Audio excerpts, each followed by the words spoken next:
चलिए अब बात करते हैं सैंधव लिपि की। जो सैंधव लिपि है, ठीक है, इसके बारे में जैसा कि आप जानते हैं कि ये चित्राक्षर लिपि है, पिक्टोग्राफ है, और ये अभी तक पढ़ी नहीं गई है। पढ़ी क्यों नहीं गई है?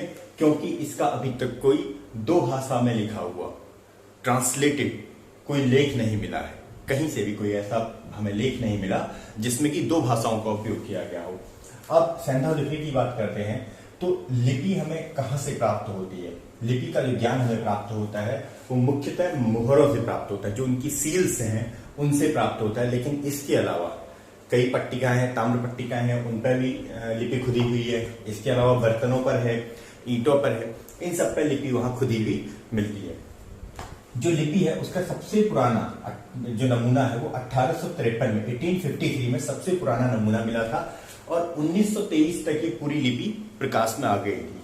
ठीक है, ये लिपि जो है इसकी पहली पंक्ति दाहिने से बाईं ओर और दूसरी पंक्ति बाएं से दाहिनी ओर लिखी जाती है। इसका मतलब है ये ब्रूस्टोफिडन गोमूत्रिका मेथड है। कैसे? ऐसे ऐसे ऐसे ऐसे ऐसे, समझ रहे? ऐसे गए आप, फिर ऐसे आए, फिर ऐसे आए, फिर ऐसे आए, ऐसे। ठीक, ये है। कुल इसमें 400 से 500 अक्षर हैं। ठीक है, और लिपि में जो सर्वाधिक प्रयुक्त चित्र है, क्योंकि चित्राक्षर लिपि है, वो अंग्रेजी का जो यू आकार होता है इसको सबसे ज्यादा प्रयोग किया गया है, और जबकि जीव के रूप में सबसे ज्यादा प्रयुक्त होने वाली मछली है। अगर हम इस लिपि की बात करें तो जो 400 से 500 के लगभग चित्र बने हुए हैं, इसके बारे में ये इमेज है। और लिपि का जो विकास है, ठीक है, वो संभवतः व्यापार के हिसाब किताब रखने हेतु किया गया था। तो ये थी सैंधव सभ्यता की लिपि। ठीक है, इसकी चलिए शुरू करते हैं सैंधव धर्म। सैंधव धर्म की बात करें तो सैंधव सभ्यता के जो लोग थे वो मुख्यतः प्राकृतिक शक्तियों के उपासक थे। ठीक है, यहां हमें पुरातात्विक साक्ष्यों से जानकारी मिलती है, अतः कर्मकांडी पक्ष के बारे में तो हमें जानकारी मिल जाती है, लेकिन सैद्धांतिक पक्ष या वो क्या सोचते थे, उनका क्या दर्शन था, क्या फिलॉसफी थी, इसके बारे में हमें जानकारी नहीं मिलती है। इसके बारे में तो कुछ जानकारी मिलती है, इसके बारे में हमें कोई जानकारी नहीं मिलती है। तो सैंधव सभ्यता से सबसे ज्यादा हमें नारी की जो मूर्तियां मिली हैं उसके आधार पर माना जाता है कि यहाँ पर मातृदेवी की पूजा हुआ करती थी। तो पहला है मातृदेवी। इसके अलावा मातृदेवी के अलावा पशुपति की पूजा करते थे। इसके अलावा लिंग योनि की पूजा, पशु पूजा, वृक्ष पूजा, मूर्ति पूजा, सूर्य पूजा, अग्नि पूजा, नाग पूजा, यानी पूरे प्राकृतिक शक्तियों की पूजा करते थे ये।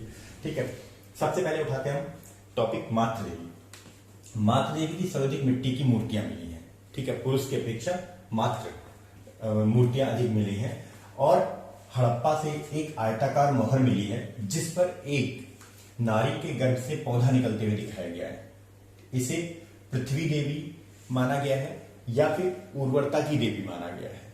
इसी प्रकार हमें ये बात ध्यान रखनी है कि जो मूर्तियां मिली हैं ये भारत के बाहर से मिली हैं, अर्थात सिंध और पंजाब के क्षेत्र में ही मातृदेवी की पूजा ज्यादा प्रचलित थी। मातृशक्ति की पूजा हड़प्पा सभ्यता में सर्वप्रमुख थी या सर्वप्रधान थी। दूसरे स्थान पर आते हैं पशुपति शिव।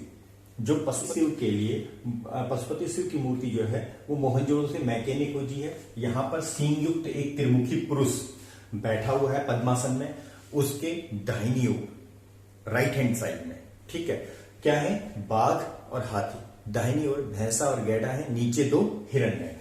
इसके जहां पुरुष बना हुआ है उसके ऊपर 7 अक्षरों का एक लेख भी मिला है, लेकिन इसे अभी तक पढ़ा नहीं जा सका है।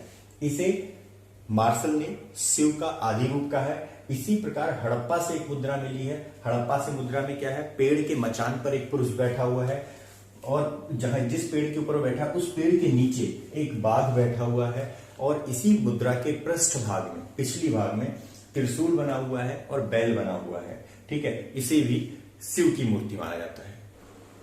चलिए अब आते हैं पशु पूजा में। पशु पूजा में 2 प्रकार के पशुओं की पूजा करते थे, काल्पनिक पशु और वास्तविक पशु। जो काल्पनिक पशु थे पौराणिक पशु हुआ करते थे, उनका सिर अलग है और जो धड़ है वो अलग है। मोहनजोदड़ो से ऐसी पशु आकृतियां प्राप्त हुई हैं जिसमें कि जैसे हाथी की सूंड है, भेड़े का शरीर लगा हुआ है, तो इस प्रकार के काल्पनिक पशुओं की पूजा करते थे। और वास्तविक पशुओं में क्या है? जैसे कुबड़ वाला बैल है, ठीक है, सिंह है, हाथी है, इस प्रकार के पशुओं की वास्तविक स्वरूपों में पूजा करते थे। जो ये कुबर वाला बैल, सिंह, हाथी हम देखते हैं कि बाद में ये भारतीय धर्म में, ठीक है, जो हिंदू धर्म में कई देवताओं के क्या बने, ये वाहन के रूप में सामने आते हैं। चलिए, मार्शल ने क्या किया, मार्शल ने कहा कि जो पशुओं की पूजा होती थी वो सैंधो सभ्यता में शक्ति के रूप में होती थी। इसकी अगली है वृक्ष पूजा। वृक्ष पूजा में वृक्षों की पूजा की जाती है, अलग अलग प्रकार के वृक्ष बने हुए हैं। इसमें सबसे महत्वपूर्ण है जो मोहनजोदड़ो से पीपल के पेड़ की दो टहनियों के बीच से पुरुष आकृति निकलते हुए दिखाई गई है, इसका हम उल्लेख करते हैं। इसके अलावा सूर्य पूजा के साक्ष्य मिलते हैं। सूर्य पूजा के साक्ष्य कैसे मिलते हैं, स्वास्तिक के चिन्ह के आधार पर यह अनुमान लगाया जाता है कि वहां पर सूर्य पूजा भी प्रचलित थी। अग्नि पूजा के साक्ष्य में मिलते हैं, हमें लोथल, बनावली और कालीगंगा से अग्निकुंड मिले हैं, हवन कुंड मिले हैं, तो इनके आधार पर अनुमान लगाया जाता है कि यहाँ पर अग्नि पूजा की जाती थी। और इसके अलावा लिंग तथा योनि की पूजा की जाती थी, प्राकृतिक शक्ति के रूप में और उत्पादक शक्ति के रूप में लिंग तथा योनि की पूजा की जाती थी। और यहाँ पर मूर्ति पूजा प्रचलित थी। इस बात का साक्ष्य ऐसे मिलता है कि जो मूर्तियां मिली हैं यहाँ पर, ठीक है, नारी मूर्तियां मिली हैं, कई नारी मूर्तियां ऐसी मिली हैं जिनमें दिए जलाने के जैसे धुएं के निशान मिले हैं।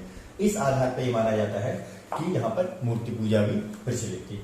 इस प्रकार से सैंधव धर्म यहाँ पर कंप्लीट होता है।